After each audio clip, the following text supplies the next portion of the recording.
Hey, what's up, everybody? It's Charleston, and welcome you guys to another episode of the Dreamerspro Show, where we cover everything from sports, hot topics, classic debates, entertainment, and we give you guys a fresh perspective on things and how we see them. And boy, oh boy, I have an episode for you guys here today that you definitely want to stick around for, because trust me, I'm going to get into it in this video here. So let's just get into it. Now, I'm sure the majority of you know by this point that I'm not a fan of Ben Simmons, and nor do I need to be. You don't need to be a fan of certain people, right? We all don't like everybody. I'm not a fan of Ben Simmons, and I'm not interested, to be quite frank with you, I'm not interested in understanding the mindset of the people that want to defend Ben Simmons. I'm really not. You guys can leave all of your comments, and I take no interest in understanding your point of view. Really, I don't. I'm not interested in seeing things the way you see them. If you support Ben Simmons, then go right ahead, but you will not be winning me over to your side. I'm sorry to say it. Actually, I'm not sorry.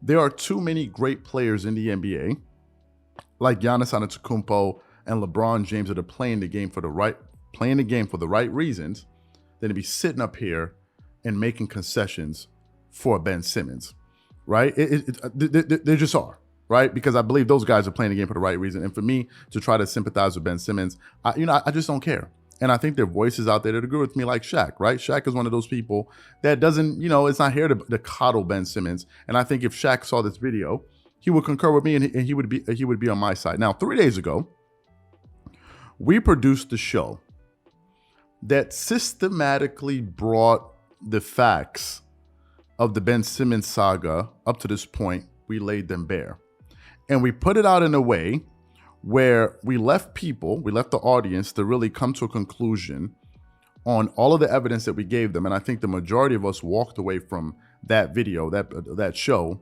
scratching our heads after going through all of this series of events. Nothing, and I mean nothing, made sense of it. So for those of you who missed that video that we produced, we're going to be linking it in the description below, because I think it's worth watching. Because in the video, we basically highlighted voices like Paul Pierce and Stephen A. Smith, basically saying that, listen, we don't understand what the hell is going on with this Ben Simmons situation. Nothing makes sense. Now, some people will say, oh, it's Stephen A. Smith. He's in the media. He's hating on Ben Simmons. Well, Paul Pierce isn't. Paul Pierce isn't in the media anymore. He's a top 75 player, and he's a former player. And even he has some questions about the Ben Simmons injury, basically saying, when did that happen? When did all of this happen? That's what Paul Pierce had to say today. So yesterday, I was listening to an interview on Vlad TV, and he invited on Gilbert Arenas. Y'all know Gilbert Arenas, former Washington Wizards, former Golden State Warrior. And he basically came on there and basically exposed Ben Simmons and basically explained what Ben Simmons is really doing. So for those of you who missed the comments of Gilbert Arenas, we're going to play it in its entirety, because we want you guys to listen to the entire thing and really listen to what he said. Then we're going to come back here and unpack it. Take a listen to what Gilbert Arenas had to say about the Ben Simmons situation. Take a listen to that. Then there's Ben Simmons. Stephen A. Smith said Ben Simmons might be the weakest, most pathetic excuse for professional athlete we have ever seen. In not just American history, but in the history of sports. I can't think of a professional athlete that has come across more pathetic than this man. Fair or unfair? Unfair. It's unfair because the business side kicked in more than, you can't, just when you think about it, you can't call someone scared and they're a defensive player. That goes the opposite of their nature. He is first team all defense. That means mentally he takes the challenge. So when you're talking about first team defense, you're talking about Gary Payton's, Dennis Rodman's, Michael Jordan, Scottie Pippen's, Kawhi. You're talking about the guys who are going after the best players. Now, he guards 1 through 5. Mentally, you can't say that this guy is afraid of anything, because he wants the challenge of the best players. But he hasn't really been taking the challenge. I mean, from mental issues to back issues, back to mental issues again, back to back issue. Okay, but these fuzzy kind of injuries that no one could really confirm nor deny. But but we're all smarter than the average. We understand that It's money involved at this A point. lot of money involved. You know, you're talking about, a lawsuit of $20 million, right? So you got to remember how it all started is it started Philly messing up. Philly messed up first. Right. And they thought what they can do was, instead of just saying sorry to the kid, hey, we're sorry, we fucked up, we made you look bad, our bad. Instead of doing that, they have him come back to compound the issue, which they thought, well, we'll try to embarrass him by saying he has a cell phone in his pocket when it's a water bottle. You can see it, a water bottle. And then you prejudge that, okay, we're going to keep picking on him until he says something that we don't like, then we can fine him. So now we can suspend him for a game. Every game is $200,000. We keep that shit up. We get all our money back. And eventually, if you keep fining someone $200,000, $300,000 every game, they're going to act right. So they went into it with the notion of we're just going to fine him until he does what we want him to do. Well, they got smart and said, oh, back hurts. My back, right? My neck and my back. And then mental, the new mental clause that the NBA put in where you can't fine a guy or you can't suspend him indefinitely. So that's what they were trying to do. They were trying to do the defamation of the detrimental to the team. Which means if I suspend you detrimental to the team, I can lift that anytime I want. So I suspend you for the whole year. Because it's mine. You're mentally not stable yet. I don't, whatever that means. They pull one of those. So they just got outsmarted and he pulled it first. Yeah, I mean, do you think he really wants to play? Or do you think he's just collecting Yes. checks? As someone who's collected a lot of checks for not playing. Yes, you're 25 years old. Of course you want to play, but you got to remember, Philly held $20 million. So they're saying you're not hurt, you're not mentally messed up. $20 million, we're gonna hold it. Now, how do you prove? Me, I'm not saying this what Ben Simmons did.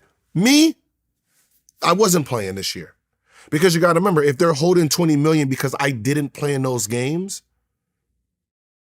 how do I get that money back? Well, if I come on the court, soon as I got to Brooklyn, then I wasn't hurt. They keep that money. So now I can't play because that original $20 million that they're holding. So now I have to continue the rouge. But, I mean, you put a kid in a situation where the integrity game or his livelihood and, it's hard to walk. I mean, we can all say what we would have did, but it's $20 million on the table of you got 20 more games, 30 more games to just continue to just chill and win your lawsuit. Because if he plays, he doesn't win his lawsuit. And then Philly wins. Philly wins because they get to keep that $20 million that they robbed from. Now, before I unpack it, I want to quickly say this. I really didn't understand the point he made about Ben Simmons being mentally tough, because he said, well, Ben Simmons is you can't say he's not mentally tough because he picks the assignment of the best player, defending the best player, offensive player on the opposing team. Well, if you're playing in a sport, everybody has a role. And I'm sure the coaching staff knows what every single guy on their team is good at. So if Ben Simmons is good at playing defense, chances are you're going to make him play defense. And you're going to continue to ask him to play defense because you got to do something on the court. So if you're good at playing defense, you defend the guy. So I'm not willing to say that he's mentally tough for performing a role on the court when there are other guys doing that. So everybody's mentally tough because they're performing a role. I didn't really understand, what he meant by that. The other thing that he said was, the Sixers picked on him. How did the Philadelphia 76ers pick on Ben Simmons? How did Doc Rivers pick on Ben Simmons when he was a guy that came out there and was basically scolding the media after they brought up the point of, why would you be playing Ben Simmons late in games? And he said, Doc Rivers, the same Doc Rivers that broke Ben Simmons' heart, was the same one that said, if you guys don't think Ben Simmons should be in those games, in the game in fourth quarters, you guys don't know basketball. It was that same Doc Rivers that was doing that. So spare me with the whole part of, the Philadelphia 76ers were picking on him. I don't understand what he was talking about.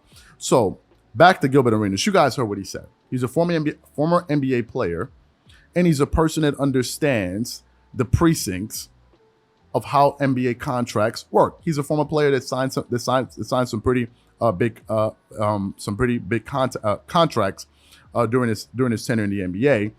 And I just didn't like how he tried to paint Ben Simmons as a victim. Ben Simmons is not a victim here. Ben Simmons decided on his own that he no longer wanted to play in Philly. Why did Ben Simmons not want to play in Philadelphia? Ben Simmons didn't want to play with the Philadelphia 76ers anymore because he went out there and embarrassed himself on the court. You don't need to look any further than to go look at the Wilt Chamberlain numbers that he averaged in that series, averaging 9.9 points per game, shot 0% from the three. I think he shot what is it? 33 or so percent from the free throw line. And there were multiple games in that series where he scored in single digits and refused to shoot the ball in the fourth quarter. That's the Ben Simmons we're talking about. I think that was the first thing that embarrassed him. His coach and the best player on the team, Joel Embiid, saying those things were not the straw. It was just an excuse for him to skip on out of town. And that's what happened. Ben Simmons himself decided that he no longer wanted to be a Philadelphia 76er. He left the team. The team even tried to organize the entire team to fly out to California to try to persuade Ben Simmons to come back. And he told them, don't even waste your time, save your jet fuel, don't even bother. Then he decided all on his own that he was going to show up in Philly unannounced, show up there, then basically go into practice, not go through any of the drills, and get thrown out of practice. It wasn't the media, it wasn't the Sixers, it was him that refused to actually play. Then when they asked him, okay, Ben, when are you going to come back to the team? They got Joel Embiid, who I believe did not want to do it on his own. When he came out and spoke to the Philadelphia 76ers fans, asked them to say, okay, let's put our arms around him. He's our brother, blase, blase, blase, blah. He said, let's put our arms around him, and they said he's dealing with some stuff. Then Ben Simmons said, okay, he's working on a way to come back to the court, but he cannot play because of mental health issues or whatever he said. That's what Ben Simmons said. He refused to play because he said he had some mental health issues. That's what happened. Then what happened? Ultimately, he ended up not playing whatsoever. He rejected any of the doctors that the team wanted to give him, and ultimately he got traded by the trade deadline. Then he got to the Brooklyn Nets. He passed his physical exam, because we went through this in the other video that you can check out at the end of this video here, where it clearly stipulates that in order for a player to be traded, he has to pass a physical exam, or the team will need to waive his physical exam. None of which the Brooklyn Nets disclosed to the media, so we didn't hear anything about Ben Simmons being injured. In fact, we heard about them ramping him up to try to get back to get him back on the court. Then what happened? Out of nowhere, we all of a sudden heard that he had a back issue. And the question became, wait a minute. When did he have a back issue? Because if he had a back issue in Philly, he could have just simply said, I can't play because of my back. Then the Philadelphia 76ers would ask the question, well, Ben, excuse me, how did you injure your back? What were you doing in the offseason that you injured your back? But that wasn't the excuse that Ben Simmons used. The excuse he used was mental health.